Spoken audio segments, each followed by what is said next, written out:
Welcome to another episode of the Federal Newswire's Business of America podcast with your host, Jerry Rogers. Welcome to the Business of America. As you know, I am very excited about every show we do. I think every guest is a great guest, and today is no exception to that. We have someone linking in, calling in, whatever the proper term is, from Great Britain, from the UK, from London. He's an expert, a policy analyst, a corporate finance expert, an author, a real clear investigations fellow. He's done it all. I feel like Jerry Seinfeld in Comedians in Cars Getting Coffee and reading these resumes. I'm going to let him tell us more about himself. But this is something that we've been trying to do now for a couple of weeks or even maybe a couple of months. But I am so pleased to welcome to the Business of America podcast, Rupert Darwall. Rupert, welcome. Jerry, you are too kind with that effusive introduction, but thank you very much. It's all the truth. Rupert, you'll learn all we do is speak the truth on this show. So it's the truth, my friend. We're going to have a lot more truth. So do me a favor, because I know that, again, I'm an egomaniac with an inferiority complex. So I know I'm great, but I got to be told, or I have to tell myself. I'm going to ask you to introduce yourself to our audience. My name is Rupert Darwall. I was educated at Cambridge University in England, not the one in Massachusetts. I then I had a brief spell working for the Conservative Party on employment and industrial matters. I then went into the city as a stock analyst. I became a corporate financier. I served briefly in Her Majesty's Treasury as a special advisor to the Chancellor of the Exchequer. I then went freelance, and during that time I got involved. It's a bit of a complicated story. I found myself involved in the climate wars, effectively where I've ended up now. And let me tell you about that, because when I was at Cambridge, I studied economics, and I found there's a very Keynesian bent of Cambridge economics then. I didn't really get my arms around it. It just didn't feel right. And there was this amazing broadcast by an economist called David Henderson, who'd been chief economist of the OECD. And it was the Reith Lectures, which are incredibly prestigious. And I thought, here is an economist that talks a lot of sense. He's my man. And then 20, 30 years later, I happened to meet David, and we got on famously.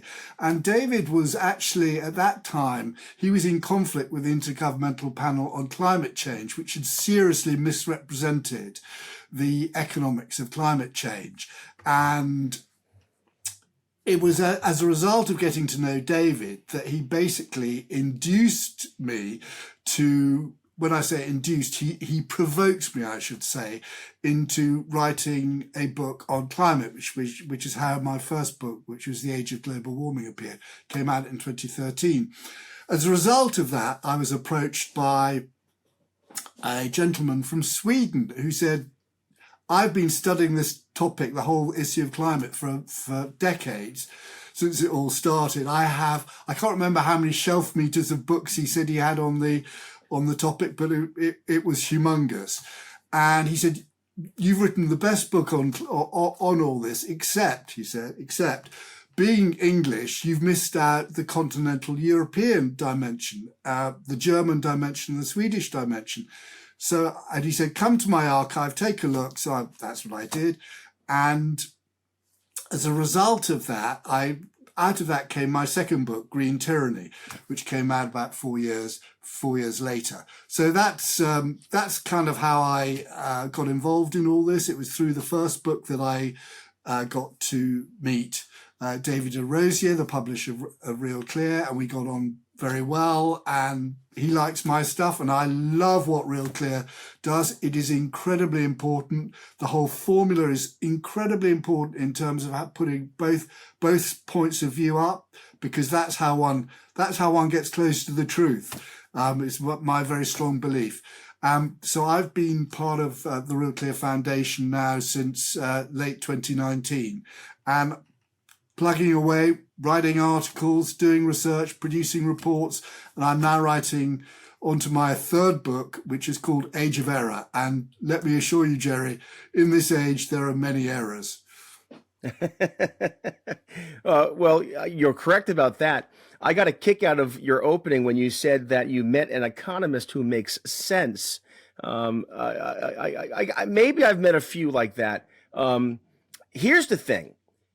Politics, economics, these climate policy, people, Fred Smith once said, people about politics, they're not stupid about politics because they're stupid.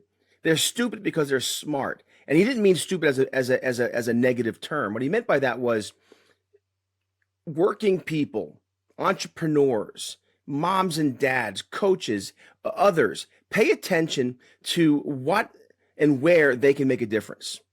And many of us kind of tune out climate change, economics. And what I've noticed, especially in the last 3.5 years with the Biden administration, is these climate policies, these economic policies have a direct line, a direct impact on the kitchen table budget. I mean, the U.S. is suffering through some of the worst inflation in our history. Prices are through the roof. Energy prices, gas prices, grocery prices. I'm broadcasting today from the D.C. area. In the state of Maryland, to have the same earning power today as in 2021, you need $26,000 more per year. So we're talking significant monies, not a couple $100 here, we're talking thousands, tens of thousands of dollars out of the average household. I say all that to say this: how can we better talk about, persuade, educate those about these very important issues? What are some ways in which we can get those entrepreneurs and working class mom and pop shops to engage in the discourse so we might be able to see some change? What are your thoughts on that? Yeah, I think your point I think there's a real problem with people who, if you like, are overeducated, where the abstraction is more real than the reality. And I think you're absolutely right that the tangible, that, dare I say it, I don't want to sound pat, but less educated, people whose brains are less filled with gunk, have a more direct relationship with reality. And blue collar people who vote, who react and therefore vote for Trump are actually reacting against something real, because they perceive that that their living standards are being taken for a ride by the overeducated elite who believe in these mistaken abstractions. So how do we persuade ordinary folk of what's going on? I think one of the things I've been trying to do it real clear is to understand that on the left, that the left of politics gets that energy is a way of controlling society and controlling people. Whereas on the right, energy is put into a silo. It's a separate silo. So kind of people on the right will talk about lots of things, but energy is kept on one side. Actually, energy is fundamental to economic prosperity, to living standards, to freedom, Jerry. So it's absolutely vital. So the key thing that on our side of the debate we've got to do is drag energy into the centre of politics and make, for example, the November ballot, remind people net zero and energy policy is on the ballot in November.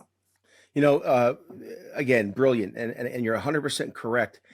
So I'll give you an example. I've used this before, but Governor Wes Moore, governor of Maryland, he is an up and coming star on the left, the Democratic Party. And he runs on, tweets about net zero, a fossil fuel free future, the importance of ESG and EV mandates, electric vehicle mandates. And at the same time, he talks about lifting people out of poverty. And he talks about helping Main Street, not Wall Street. And he talks about how we have to lower housing costs and lower healthcare costs. And again, I don't have all the gunk in my head, but I do hear and I understand rational thinking. And here's some rational thinking I wish the governor would realize, and not just him, but other politicians and elitists and academics and the rest. And that is, net zero means higher housing cost. It means higher food cost. It means a fossil fuel free future. Means everything from the sneakers you wear to the glasses to your iPhone will be more expensive or non-existent. There's a disconnect with our elected officials or with those, again, I'll use the word cognitive elites. I stole that from Joel Kotkin, who was a guest on our last show. There's a disconnect between the reality of the consequences of their policies on all these other things that are priorities to them, like housing, like economic growth, like healthcare. What about that disconnect? Yeah, the thing is that absolutely right, because if politicians are banning something or they're imposing EV mandates, what they're basically saying is, if households actually are free, they won't buy this stuff. They'll buy the stuff that's more affordable and better. So they have to resort to either banning it or taxing it or both. So that's the truth is clearly in their policies that they are denying people what they want to spend their money on, which they want their money to go as far as possible and have the most opportunities they can. And that's what those folks are denying them. There's a statistic on net zero, and because we're sold this thing about green growth and green jobs and so forth, and we're going to have green prosperity. That is a complete bunk, and I can tell you why. Because the International Energy Agency in 2021 published its net zero pathway for the global energy sector, and by 2030, so in 6 years' time, under their net zero pathway, the global energy sector will be employing 25 million more people, right?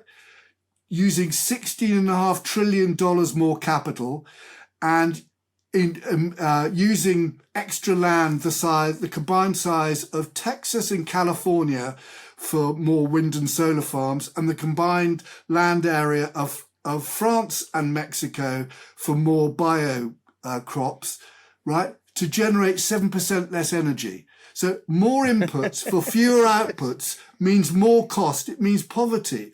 It is regression. And Jerry, the thing is, the way that our societies have grown wealthier is by producing more with less. That is the iron law of how prosperity grows. Is you get more from fewer inputs. And what the energy transition and the net zero folks are doing is throwing that all into reverse. And that is why is people towards the lower end of the income scale who feel the pain first. And they're the ones who are revolting. And they're revolting in the sense that they're saying the political system is screwing them. And they're revolting in the eyes of the elites because they're not nice people, because they don't like what's happening to them. They're the deplorables, Jerry. I've been a deplorable all my life. I'm an Irish kid from the Bronx. I remember when we moved from the Bronx to Jersey, the first thing when I had an interaction with a teacher, she told me, you could take the boy out of the Bronx, but you can't take the Bronx out of the boy. So that was my first lesson in deplorable. But let me just compliment you again. And again, this is why you're on the program, because you're making sense, you're telling truth, but you're also doing it in a way that makes a complex thing conversational. So we had on the program a couple of shows ago, a gentleman, an author, a business expert named Steve McKee. And he talked about how the old rule of or cliche, people don't care what you know until they know that you care. And what he's done there is he has a 3-second rule. You have to capture someone's attention in 3 seconds in order to get them to listen to your elevator speech, so to speak. And you did it. You just said, again, green prosperity is more for less. That's 3 seconds. And that catches my interest. Again, we're going to use more land, more resources. We're going to have a negative, larger impact on the environment for 7% less energy. That is something that a busy school board member, a soccer mom, a dad who's coaching or and working 10 hours a day, they can grasp that in real time. My hope is this, and I'm going to save this for later in the show. I'm a despairing optimist. Something, again, Fred Smith, he coined that phrase from the Competitive Enterprise Institute. I know that you do a lot of good work with CEI. Fred Smith used to do a newsletter called The Despairing Optimist. And I feel that way. But what gives me hope, what gives me optimism is that 3-second rule. I do think that we can say in 3 seconds the truth and grab someone's attention and then give them the facts and the figures and all the rest of it. You're an author. And also you recently wrote a great paper for Real Clear. And you've done other pieces for Real Clear. You do have that gift to make, I think, complex issues more conversational. But how could we do more of it? How would you encourage your colleagues and your peers to use that 3-second rule? Let's grab their attention, not clickbait, not the nonsense headlines, but a substantive 3 seconds. Green prosperity is more for less. Boom, 3 seconds. How could we encourage our colleagues to do that, to employ the 3-second rule? Yeah, I think the other thing is green shrinkflation, isn't it? That's exactly what it is. I think that's 2 seconds. That's 2 seconds. Too short, Jerry. I think the other thing I'd point to is is look to Britain. That was the theme of my last big piece for a report for the Real Clear Foundation. If you want to see America's net zero future, look at broken Britain, where we pay twice pay twice the amount for our electricity as on average you do in the United States, and where British businesses are being charged 3 to 4 times as much for their electricity.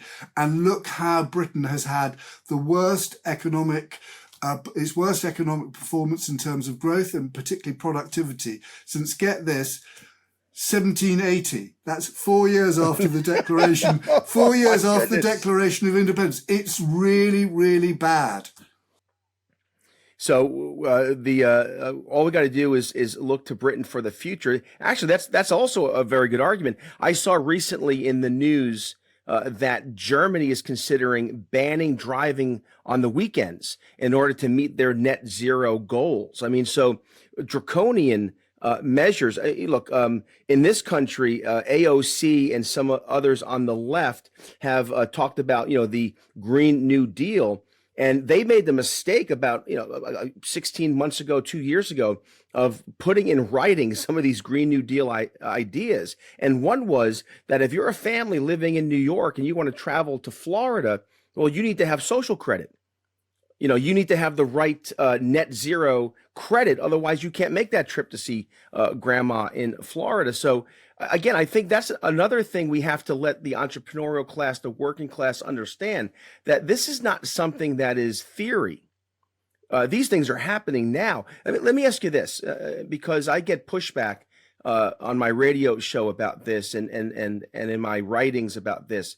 People don't believe that people freeze to death in Great Britain and in Europe because they can't afford to heat their homes. They can't afford the energy prices. Again, just for the record, is this true? It's absolutely true, and it's particularly the elderly. And there's a spike in hypothermia deaths through the winter months. That's absolutely true.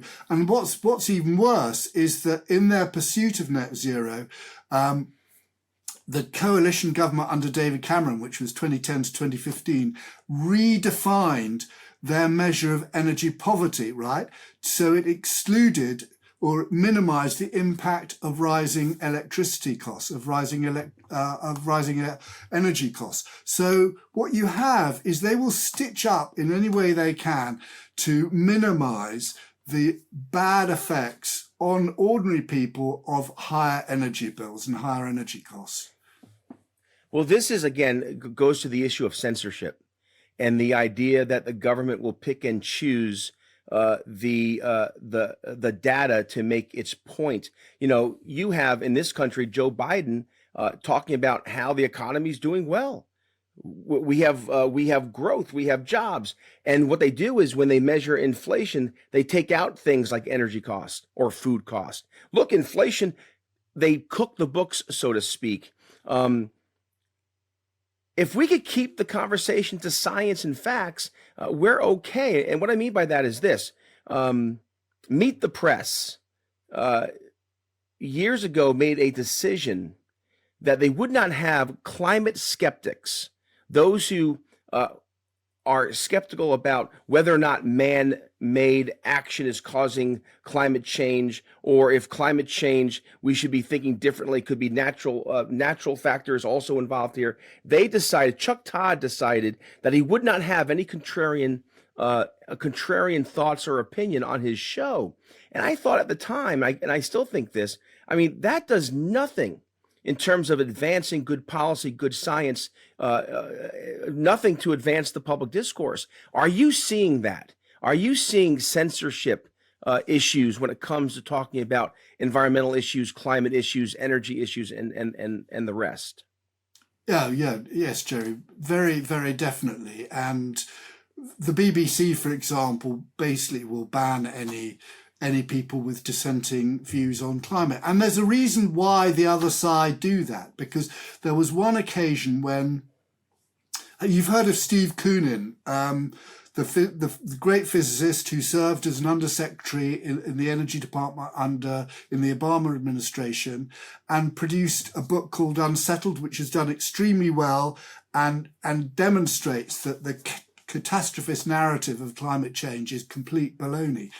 And anyhow, he held for the American Physics Society, I think it was 2014, they had a climate workshop where they had 3 scientists who support the consensus on climate change and 3 dissenting scientists, including Judy Curry, Dick Lindzen, and I think it was John Christie from Alabama. And that was very, very interesting, because when you put the other side on the witness stand, being cross-examined by their peers, it's a very, very different story. That you get a far more nuanced story, a far less extreme one, with far more don't knows and conditionals, and this is hard to say, than the absolutist, catastrophist narrative that is retailed in public. So that's exactly why dissent is repressed, because they cannot afford to have debate. So again, it seems to me that when it comes to climate, energy, these issues, one side has become very religious in how it communicates and dictates and governs. And for them, it's religion, and any apostate, any heresy can't be tolerated. And again, I wonder how contrarians, those who think differently, those who are looking at science, looking at other factors in terms of climate, energy, and the environment, how can we get this conversation back to the facts? Like you said when we started the program, how do we bring the energy issue into the mainstream of the conversation? That's a challenge we have. But I also think it's the reason why we're doing shows like this. What are some things you would suggest in terms of, again, they don't care what you know until they know that you care. How can our side be less about math and figures and these sorts of things, and tell a story that's more visceral, that's more, this will impact your family and again, the kitchen table issues? Yeah, I think what one does is point out what the other side actually does. So if we go back 2 years and the run up to the midterms, basically the Biden administration, that's all on for net zero. What did they do in the face of rising gasoline prices? They drained the strategic petroleum reserve. Again, we've got a cost of living crisis in the United States. Gasoline prices are rising. They can't drain the strategic petroleum reserve anymore because they've drained it once more. So look at what they actually do and contrast it with what they say. What they know is that to win votes, they have that people want cheap, abundant energy. And that's how they'll cast their vote. To the extent to which the Biden administration is warning the Ukrainians not to bomb Russian energy infrastructure because they want to keep energy prices cheap back home. That's how bad it's got. I tell you, and again, our Congress is dysfunctional. I'm old enough to remember when there was the occasional compromise. I watched last night, Rupert. A movie from 2007 with Tom Hanks, Charlie Wilson's War. And it's about, long story short, it's not about energy or the environment, but it's about how this obscure congressman from Texas, how he was able to raise the resources to help the Afghans beat the Russians in Afghanistan. And what struck me about the movie was he was a Democrat from Texas, and he was a liberal in terms of his social policies and such. But yet he was successful in working with the Reagan administration in this covert war to defeat the Russians. And I thought to myself, could we do that again? Could a Democrat majority leader, Chuck Schumer, work with a Donald Trump to deal with some of the issues we have today? Look, the environment and environmental issues are serious. It seems to me, and I want you to comment on this, that all the resources, attention, politics, regulations, and all the rest that we focus and put on climate, what we're not doing is taking care of some of the environmental issues where we can help immediately poor and working class. Like, for instance, the number one issue, I think, one of the number one environmental issues in the world is clean drinking water. Imagine if we put the resources that we're putting into climate change and net zero and all these world meetings and these global meetings. Imagine if we did this and the same attention and resources to get poor people clean drinking water. What are some environmental issues perhaps that we should be focusing on where climate and energy are stealing the resources and the attention? Yeah, I think there are two things there, Jerry. First of all, that the solution, the climate policy and energy policy, where you cover hillsides with wind farms, where you put wind turbines in the ocean, and there's a high risk that actually they kill right whales. We know that wind farms are terrible for raptors, for apex predators, for bats, for insects. They are for migratory birds and so forth. So you have environmentalist policy destroying the environment. And whenever you elevate the global over the local, you will end up destroying the environment. And you can see that is happening. The second thing is, and your point about poverty and clean water and so forth, is you need energy. You need energy to have clean water, right? Yes. And look at Africa, which is the continent in the world with the world's both fastest growing population and some of the worst areas of poverty. Africans will not have a 20th century level of comfort and civilization and security, let alone a 21st century one, as long as they don't have stable grid supplied electricity. That is absolute, that is the baseline for civilized existence. And what the Greens are doing is denying Africa that future. And it's a form of green imperialism. Tony Blair used to talk about Africa being a scar on the conscience of the world. That scar should be on the conscience of the environmentalists, and they should never be allowed to forget that. I'm literally taking notes as you're talking, so I can remember these things. And when I'm arguing, when I'm writing, I can steal from you, Rupert. But you just did three things here. Again, the 3-second rule. whenever the global is over the local, it could be catastrophic. 3 seconds. You also made a very important point that is, again, something we should be talking more about, and that is, if we want a clean environment, if we want to lift more people out of poverty, energy. We have to use energy, modernity, innovation, science, and it seems to me the other side is condemning too many poor people. And it's not just you mentioned Africa, and you're correct, but it's also in places in the U.S., in the U.K., and in Europe, and that sort of thing. Where, and I love what you just said. And this is perhaps one way to redefine or reset the argument, and that is we're talking about what you said, a green imperialism, a green colonialism.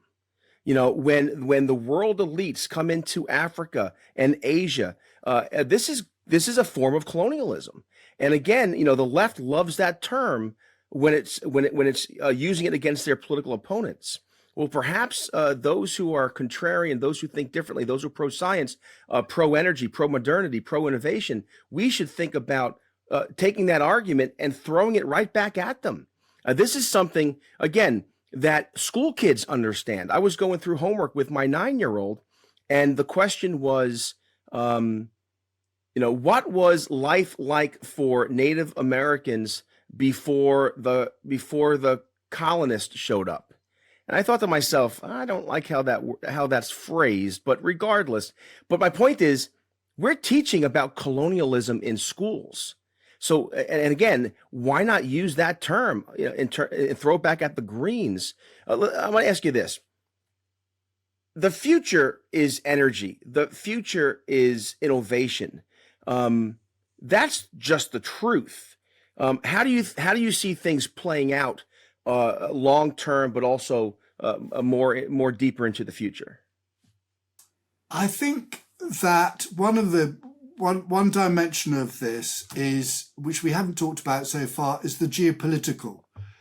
That it's now clearer that China regards itself as a rising power that wants to rival the United States.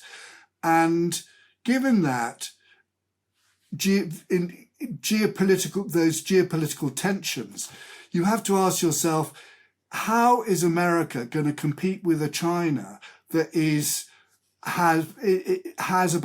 consumes 50% of the world's coal, right?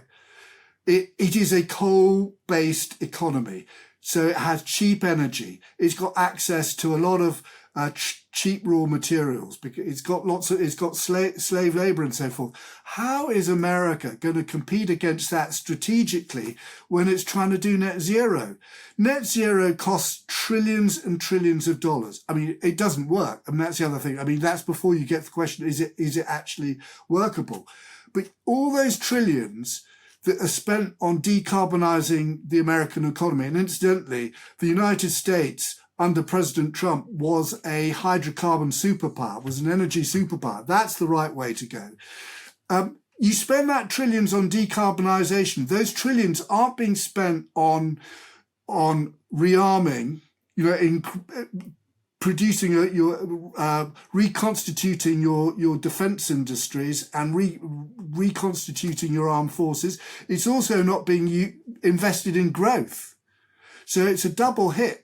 And you think when Democrats, when Congress passed the Inflation Reduction Act, what they were really saying is, we are prioritizing spending $1/3 trillion on windmills and solar panels rather than investing it in growth and in making America stronger. That's the fundamental, to me, that's actually the fundamental issue that we're confronted with now. Yes, and amen to that. As you're talking, I'm wondering this. There was a state dinner at the White House recently, and it was for the Prime Minister of Japan.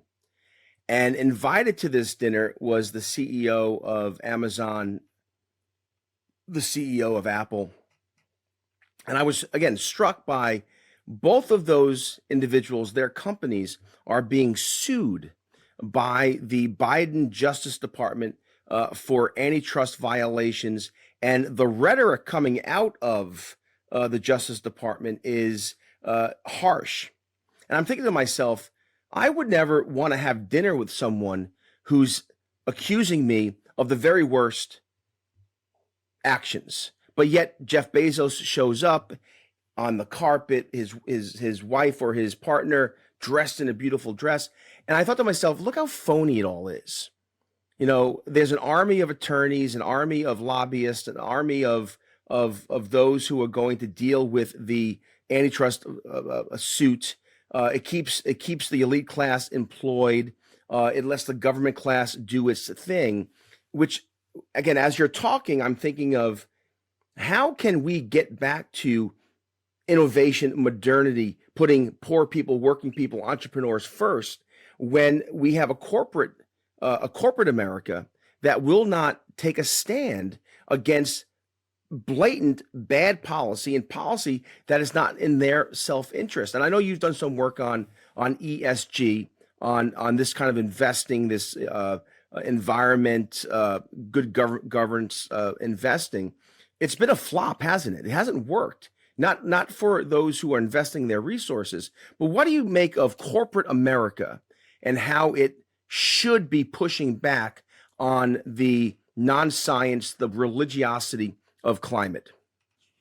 Yeah, I think Amazon and Apple are not outliers, but kind of Silicon Valley is really hard progressive, isn't it? I mean, so you've got to take that in mind. But actually, what I am encouraged, and this is why I'm not a despairing optimist. What I am encouraged about I'm still an optimist, though. And this is why I'm an optimist, is that even though we have an administration that is effectively Elizabeth Warren's administration when it comes to this kind of stuff, ESG, as you point out, is actually on the back foot. And there are two reasons for that. One is that its promise of doing well by doing good. That is, your stock performance, your financial performance is going to be great, and you're going to be saving the planet, has not been borne out by reality, because what's happened is because of tight energy supply, is oil and gas stocks have roared ahead. And if you weren't in them, you lost money. So there's that. But there's also something very interesting that's happened. And this is to do with red state attorneys generals going on the front foot on ESG. It's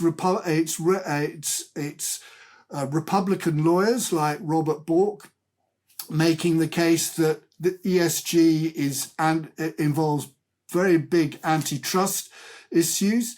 And so there's been a pushback on that. And you'll see the oil companies have been much more bullish about saying, actually defending their patch and making the case for what they're doing. And that is a big change from only 2 years ago. So I think we should draw a lot of encouragement. And the fact that people like Tim Cook and Jeff Bezos are supping with the administration that's actually wanting to do them down. Well, let them have that. Let them have that joy. Again, common sense, Rupert. I appreciate that. I think that climate energy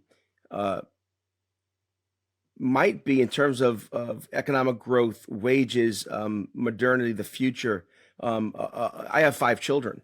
A hope that my children will live in a freer, wealthier, healthier society depends on getting this energy issue right, this climate issue right. You said already, but you're bullish on the future. I'm a despairing optimist. I maybe it's because I edit at Real Clear and I read every single journal every morning. I read. And I just, at the end, by 8 a.m., I'm like, oh my goodness, the world's on fire. I think you're right, and you actually made the best point. And no one has yet done this on this program, and that is, and you said the right foot forward. I think pushback. I think the only way to replace cliche, a bad idea, is with a good idea. And and you're correct about the oil companies and others, and these AGs and others. it seems to me that if we just speak the truth, if we learn how to speak the truth in a way that makes a complex conversational, because the facts, the science, the truth is on our side, we could win the day and win the debate. And I think you're right about that. I'm going to give you the last word before we close today.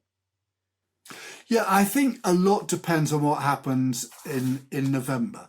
And that is, if net zero is on the ballot and Democrats lose that ballot, Democrat politicians might start to learn that actually this is really a bad idea. So it's the dynamic of the political dynamic that could well change the future of the energy and climate debate. And I would say that if you want to see the politicians of the future on the Democrat side, it'd be someone like Jared Polis in Colorado. He's much more of a realist than those folks in California or on the East Coast. So I think a lot hinges on what happens this November. You know, I again, because you say things that are right and smart. So I had the opportunity to meet with Governor Polis when he was a congressman. And here's the thing. I met with him to talk about startup firms, entrepreneurial activity. And he was all in on startups, and he understood that it's the small business entrepreneurial class. This is where net new jobs come from. This is where growth comes from.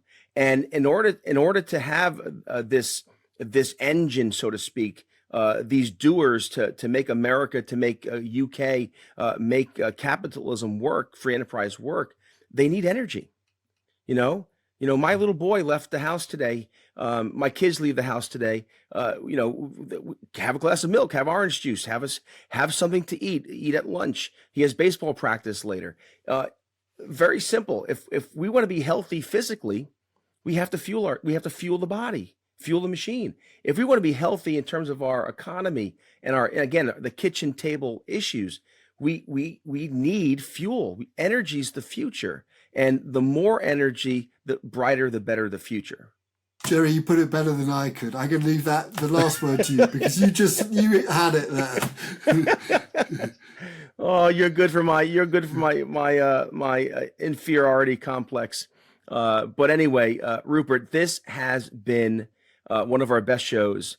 I do want to, as we go forward, begin to break the economy down in terms of different issue areas and sectors. So again, this will be your first appearance. I want you to come back and we'll talk more about this, maybe closer, maybe after the conventions, and see what the political lay of the land is. We can come back and do a part 2 of this.